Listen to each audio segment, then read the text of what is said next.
friends, how are you? I hope you are fine and enjoying the videos. In this video we cover the method of calculating national income with income method. ये 12th macro economics का ही है. In previous video we calculate the value added method. तो जो first time बच्चे इस channel को देख रहे हैं या इस वीडियो को देख रहे हैं, please subscribe the channel and watch the previous video ताकि आपका पूरा ये कवर हो जाए. बट इनकम मेथड से अब हमने नेशनल इनकम को कैलकुलेट करना है. बहुत ही इजी मेथड है अगर इसको एक बार आप ध्यान से समझ लेंगे. Income method is also known as distribution method. Distribution of what? हमने क्या डिस्ट्रीब्यूट करना है? Factor payment. क्योंकि मैं प्रीवियस वीडियो में आपको बता चुकी हूँ कि रियल फ्लो और मॉनेटरी फ्लो क्या होता है. अब यहाँ पर हम लोग मनी फ्लो की पेमेंट के बारे में बात करेंगे. According to this method national income is calculated by making sum total of entire factor income. तो first of all you know there are 4 factor of production: land, labour, capital and entrepreneur. तो उस किसी भी चीज़ को produce करने में या goods को या सर्विसेज को, तो उसमें आपके कोई जो भी फैक्टर लगता है तो आप उसकी पेमेंट करते हैं. तो generated with in domestic territory, तो ये आपकी आ जाएगी NDP एट FC. आपको ये भी पता है कि अगर लैंड यूज़ करेंगे तो उसका आप रेंट पे करते हो. अगर आप लेबर यूज़ करेंगे तो आप उसकी वेजेस पे करोगे. अगर आप उसकी कैपिटल यूज़ करोगे तो आप उसको इंटरेस्ट पेमेंट दोगे. और अगर आप ओनरशिप या एंटरप्रेन्योर करेंगे तो उसको प्रॉफिट. तो जो ये चारों फैक्टर पेमेंट है हम इसी के डिस्कस करेंगे. अब इन चारों से आपको कोई भी इनकम मिलती है तो उसे हमारे पास आ जाएगी NDP एट FC. और अगर अब इसमें net factor income from abroad जोड़ देंगे, net factor income from abroad जोड़ देंगे तो हमारे पास आ जाएगी net national production at FC, यानी कि नेशनल लेवल पर आ जाएगी. I hope you understand. तो first of all we have to classify the factor income. तो factor income is the income which is generated by rendering factor services. वही land, labour, capital and entrepreneur. और factor income generated because of producing any good और services. I hope you understand. अब इसके जो components हैं, main component of factor income के, वही आएंगे, उसको हम अब डिटेल में करेंगे. तो पहला जो इसमें आपने ऐड करना है कंपनसेशन ऑफ एम्प्लॉयज़. बेटे ये होता क्या है? इसका मतलब ये होता है कि it is the total remuneration. Remuneration means wages और सैलरीज इन कैश. या तो आपको कैश में पेमेंट मिले या किसी भी काइंड में, यानी कि आपको किसी भी गिफ्ट का या उसका जो आगे आएंगे, जैसे कि आपको कोई ट्रैवल अलाउंस दे दिया या आपको कोई free education for your children दे दी, तो इस तरह से आप लोगों को इन काइंड होंगे. पेबल बाय द एम्प्लॉयर, याद रखना बेटे, payable by the employer to employees in return for work done by them.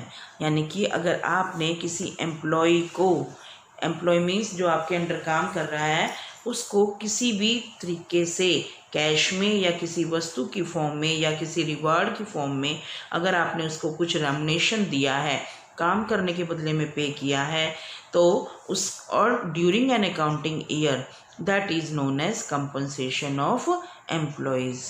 Compensation का मतलब कि एक व्यक्ति जो आपके अंडर काम करता है उसके बदले में आपने उसको पेमेंट की है. ये किस तरह से होगी? सबसे पहले होगी आपकी wages and salaries in cash और in kind. Payment of bonus by a firm to is employ. Basic salary या वेजेस तो आपको देंगे ही, उसके अलावा अगर आपकी फर्म यानी कि एम्प्लॉयर, मालिक आपको बोनस देता है, या फ्री मेडिकल फैसिलिटी, आपको मेडिकल फैसिलिटी के बिल दिए जाते हैं, फ्री में खाना दिया जाता है, meals, and rent free house, आपके घर का किराया भी आपका मालिक पे करता है, गिवन बाय एम्प्लॉयर. बेटे यहाँ पर मैं एम्प्लॉयर पर जोर डाल रही हूँ. तो यहाँ पर सेकंड है हाउस रेंट अलाउंस, आपके घर का अलाउंस, लीव ट्रैवल, अगर आपने कोई लीव ली है या आपने कहीं पर जाने का किराया भाड़ा भी एम्प्लॉयर पे कर रहा है. Medical treatment of employees family, और अगर आपकी जो मालिक है अपने एम्प्लॉयज़ की घर वालों का भी मेडिकल ट्रीटमेंट फ्री में कराता है, that is also included in compensation of employees. Second है बेटा social security contribution by employer.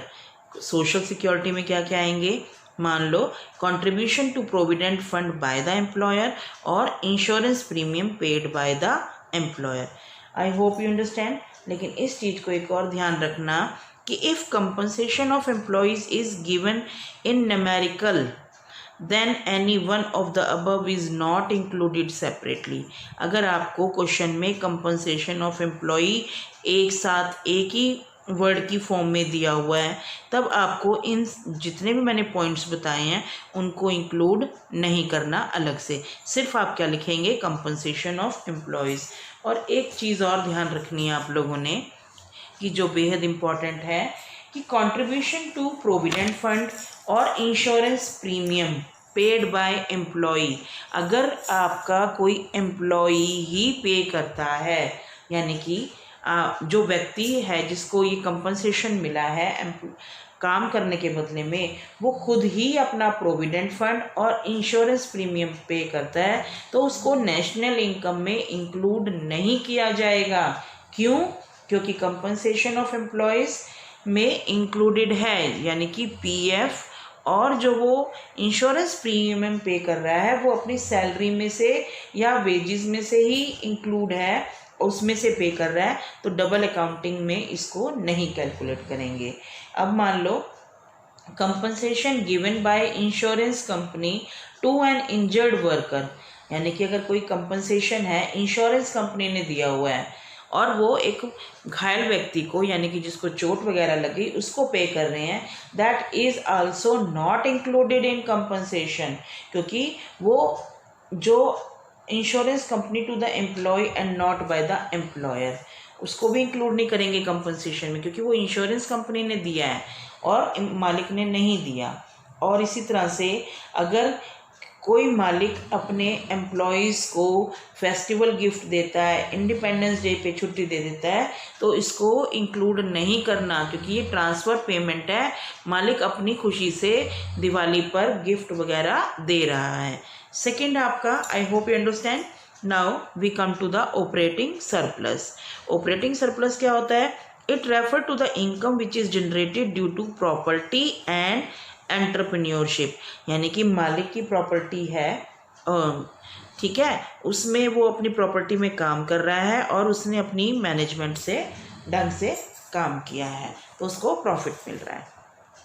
It is the sum of, किसका सम होता है? Rent, royalty, interest and profit. ये 4 फैक्टर हैं बेटे, इसमें ऑपरेटिंग सरप्लस में काउंट किए जाते हैं। रेंट कैसे? अगर मान लो आपने अपना ही रेंट, आपके पास कोई लैंड है, आपकी अपनी है, तो आपने उसको रेंट रिसीव करना है। That is the amount receivable by landlord from a tenant for the use of land, यानी कि किसी कोई लैंड है और आप उसको यूज़ कर रहे हैं इन अ बिजनेस, तो उसको इंक्लूड किया जाएगा। अब रॉयल्टी क्या होती है? The amount receivable by the owner for granting the leasing right of subsoil assets, जैसे कि आपने कोई अपनी लैंड को उसको यूज़ करने के लिए दे दिया है, ठीक है, उसके बाद आपने, जैसे कोई मान लो कोई पब्लिशर है, अब अपनी ऑथर से कहता है कि मैं तुम्हारी बुक को पब्लिश करूँगा, ठीक है, तो वो जो बुक तो ऑथर की रहेगी, तो ऑथर अपने कंटेंट दे रहा है पब्लिशर को, तो उससे जो उसको वो कहता है कि मैं उसके बदले में आपको रॉयल्टी दे दूँगा। इंटरेस्ट क्या होता है कि अगर आपने कोई कैश कैपिटल की फॉर्म में पैसे लगाए हुए हैं in the production process. I hope you understand कि रेंट होती है, लैंड जो ऑनर है उसने अपनी लैंड को रेंट किराए पे दिया हुआ है, तो जो किराया होगा वो नेशनल इनकम में कैलकुलेट होगा। इसी तरह से किसी मालिक ने अपनी किसी प्रॉपर्टी को, अगर हम लोग सर्विस की बात करें तो ऑथर आ जाएगा या कोई पेटेंट आ जाएंगे, तो इस तरह से उन्होंने अपनी, और गुड की बात करें तो अपनी लैंड को, जैसे कि कोयले की खानें भी हो जाती हैं या कोई आजकल अपनी ज़मीनें हैं खेती बाड़ी के लिए भी दे देते हैं, तो उनके बदले में आपको जो अमाउंट मिलता है उसे रॉयल्टी कहते हैं। इंटरेस्ट होता है कि अगर आपने अपनी कोई कैश को या कैपिटल को आप लोगों ने प्रोडक्शन प्रोसेस में लगाया हुआ है तो उसके बदले में जितनी आपने कैपिटल लगाई हुई है उसको इंटरेस्ट कहेंगे। I hope you understand. We move to the another important component of operating surplus, that is profit. It is the income received through entrepreneurship, यानी कि जो मालिक होता है, ऑनर होता है, उसने अपने काम से उसने एफिशिएंसी से प्रॉफिट को अर्न किया। बट इसको 3 पार्ट्स में डिवाइड करेंगे, डिविडेंड, कॉरपोरेशन टैक्स और undistributed profit. Dividend part of profit which is distributed among owner, यानी कि जो उसमें मालिक क्या करते हैं कि खुद ही काम कर रहे होते हैं तो उनका जो प्रॉफिट होता है उसको डिविडेंड कहते हैं, जो आपस में वो बांट लेते हैं, चाहे वो एक ऑनर है चाहे वो 2 ऑनर है। दूसरा है आपका corporation tax, part of profit which is पे टू गवर्नमेंट। ये वो भाग होता है प्रॉफिट का जो कि आप गवर्नमेंट को पे करते हो in the form of tax.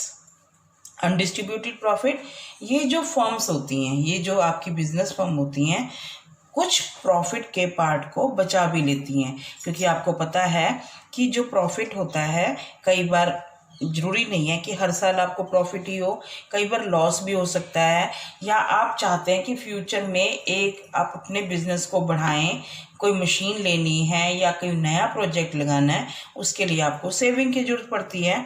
तो जो ये अनडिस्ट्रीब्यूटेड प्रॉफिट है, ये एक पार्ट ऑफ प्रॉफिट है which is used for saving for further future expansion. I hope you understand. अब ध्यान रखना बेटे कि payment of corporate tax bye a firm is also not included in national income. जो पेमेंट करती है ना कॉर्पोरेट टैक्स की फर्म, उसको नेशनल इनकम में इंक्लूड नहीं किया जाता। क्यों?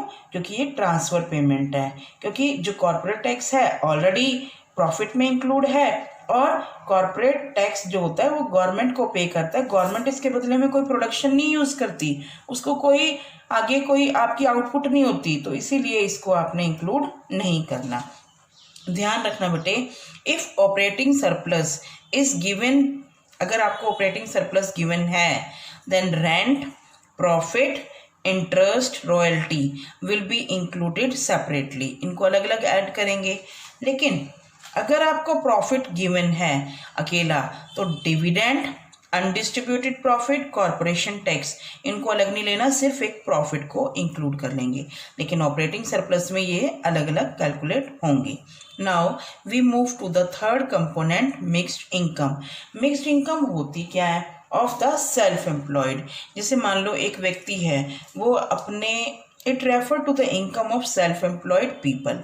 क्या होता है कि उसने अपनी खुद की पूंजी लगाई हुई है, खुद ही वो लेबर की तरह काम कर रहा है, खुद ही वो लैंड एंड बिल्डिंग है उसके पास, मैनेज भी कर रहा है, सारे रिस्क भी बियर कर रहा है तो प्रोडक्शन प्रोसेस में, तो वो चाहे ही और शी गेन एनीथिंग, उसको कुछ भी मिले, प्रॉफिट मिले, ही और she gain anything is called mixed income.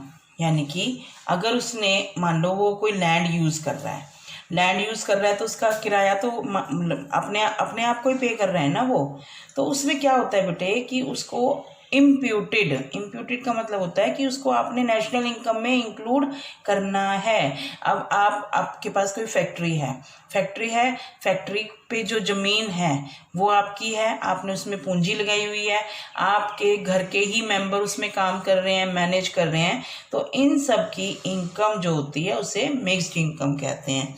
I hope you understand. Now हमारे पास 3 फैक्टर थे। सबसे पहले था आप लोगों का कंपनसेशन ऑफ एम्प्लॉयज़, सेकंड मैंने करवाया ऑपरेटिंग सरप्लस, थर्ड हो गया आपका mixed income of self employed. तो अब आपके पास NDP एट FC आ जाएगा, तो उसमें compensation of employee, operating surplus, mixed income, इन तीनों को प्लस करेंगे तो NDP एट FC। अब आपने निकालना है NNP at FC, net national income या प्रोडक्शन एट FC। अब इसमें NDPFC में प्लस कर देंगे नेट फैक्टर, ठीक है, net factor income from abroad, तो आपका आ गया NNP at FC। I hope you understand. If any problem, please write in the comment box, and if you like the video, please subscribe the channel. Thank you.